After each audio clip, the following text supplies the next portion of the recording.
Chapter 851. I have actually heard of your existence before. What I want to say is, I'm sorry that my family couldn't rescue you when I first learned about you. Her words came out unorganized and hasty, a result of her heart racing with the realization that this might be her only chance. She couldn't afford the luxury of choosing her words carefully or maintaining the barriers befitting her status and position. The cavalry members remained on high alert, wary of any aggressive response from Nahan. But surprisingly, he merely blinked slowly a few times with empty eyes and slightly turned his head towards the source of the sound, making no other movement. Was he listening? Just as Kana thought this, Myra, her throat tense with nerves, continued speaking in a slightly shaky voice. I have always regretted not learning more about you back then. I don't know what happened to you in our family to lead you to your current state, but I can guess to some extent. The anger and hatred you harbor towards our family seems justified. Dot dot dot. I never expected to meet you again like this, in such a place, and I'm not sure if you can even hear me now. But I feel like I had to say this now or never. I'm sorry.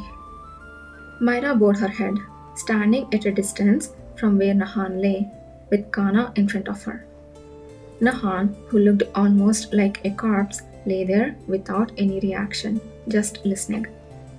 The faint, ghostly illusions that barely clung to his body were silent, indicating that only he knew what he was thinking. But not being able to understand his thoughts didn't mean one couldn't feel anything. At least, Kana Wand felt that way. In the silence, Kana surprisingly did not sense any pain, rough anger, or hatred. Throughout her many experiences using her abilities to help her comrades trace Nahan's steps, she had never encountered such a situation before. It was astonishing to find such calmness in someone who, until their last moment, had been a whirlwind of harsh and terrible emotions. Lady Myra, if you have finished delivering your message, you should leave now. Do you have anything more to say? May I say more? Kana glanced towards Nahan and sighed. Normally, it wouldn't be allowed, but it seems okay for now, just for a bit. If there had been any hint of danger in Nahan's silence, Kana would not have permitted it. But the silence now spoke of a complex inner turmoil, similar to what he felt when thinking about Myra and Nahan. With Kana's permission, Myra hesitated for a moment before speaking again. You might not be curious, but the funeral held here today was for my half-brother, Ashraf, who was killed by some awakeners while he was trying to collaborate with the cavalry. And now, here I am, facing the death of another half-blood at the same place. He's an awakener. Strange, isn't it? Myra spoke without tears, but those who saw her up close could tell she had cried a lot, drenched as she was in the sleet. Right now, I keep thinking, what if I had gone to meet you a bit sooner? I will probably live with that thought for the rest of my life. Dot dot dot. If given the chance, I would ensure that the events of today never repeat under the name of Honey again. She expressed her desire, her voice faint but determined. Suddenly, a sharp voice interrupted Myra's strained words. I wondered why you fled so hastily alone, Myra. What are you doing now? Struggling to continue, Myra was caught off guard by this interruption. You shouldn't come here. It's dangerous. Is there anywhere in the south I cannot go? Kana turned her head to find Duke Honey unexpectedly appearing. She frowned at the sight of him. Even their brief encounter earlier had left her feeling his rotten interior, despite his beautiful exterior. And now he had appeared here again. Moreover, Duke Honey was not alone. He was leading a large entourage. Two servants held a large umbrella almost as big as a tent over him, and sturdy knights surrounding him to shield him from the hail. There were even those laying cloth on the ground to prevent his shoes from getting muddy. It was an unbelievably grand procession, almost too grand to believe even while witnessing it. Running away from everyone to apologize to a violent criminal in Herney's name? Do you think yourself the master of Herney now? Is that all you have came to say? Myra retorted. Just that. If those who trusted you heard this, they would be greatly disappointed. Interestingly enough, the cavalry members tried to make Duke Herney retreat, but he wouldn't budge, seemingly eager to seize the opportunity to discredit his rebellious heir.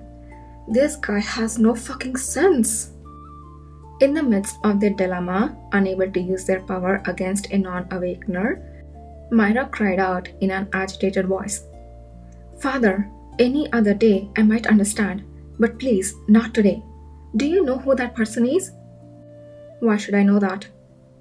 "He's your child too, father. One of your countless illegitimate children. A southern mixed you kept locked away so thoroughly that he couldn't even go outside, remember?" At this, Duke Herney momentarily shifted his lofty gaze to glance at Nahan, obscured by the foul weather and the members.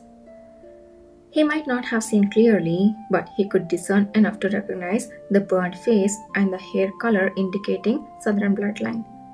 Then Duke Herney turned away and said indifferently, "A southern bastard? You should moderate your words that insult your parents. Had it not been your words, I would not have forgiven the insult to the name of Duke of Herney.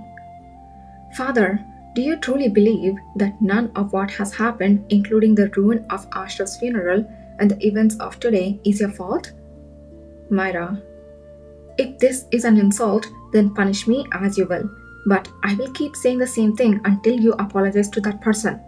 Herney has wronged too many children, children who had no choice in where they were born. How do you intend to atone to those sins, father?" "Myra." Slap. Myra's cheek was struck. For a moment, everyone held their breath. Duke Herney, who had struck his daughter's cheek, sneered with a colder gaze than anyone else's. "It's preposterous. You dare to bring up such baseless rumor here, relying on the mere backing of the Duke Paleta and the cavalry?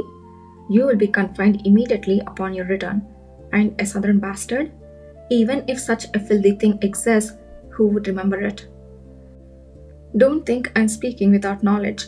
You may silence those who want to pretend it never happened, but there will always be those who remember the truth. The existence of that person is no different." Kana stepped in front of Myra, blocking Duke Herney, who had raised his hand as if to strike her cheek again.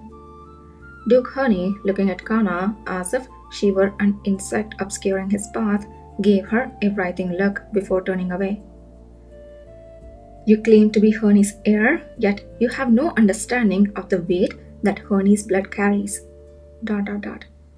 If all the vermin could become Herney, there would never be a Herney like today. And now, a vermin tainted with filthy southern blood thinks to receive an apology just because it shares a bit of my blood? You're disgracing your family name."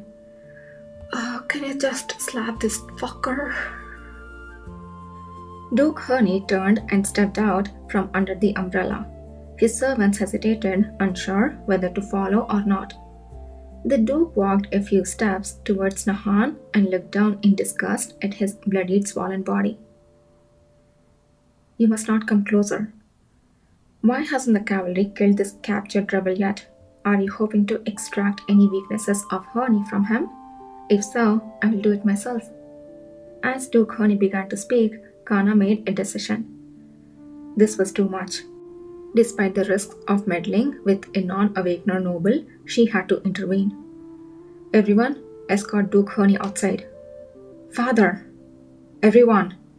In that moment of chaos, with Duke Herney's knights, Myra, Kana, each about to speak their minds, a tremendous force erupted from Nahan, who had been lying silently.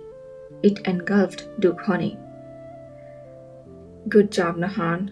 At least you did one good thing before dying."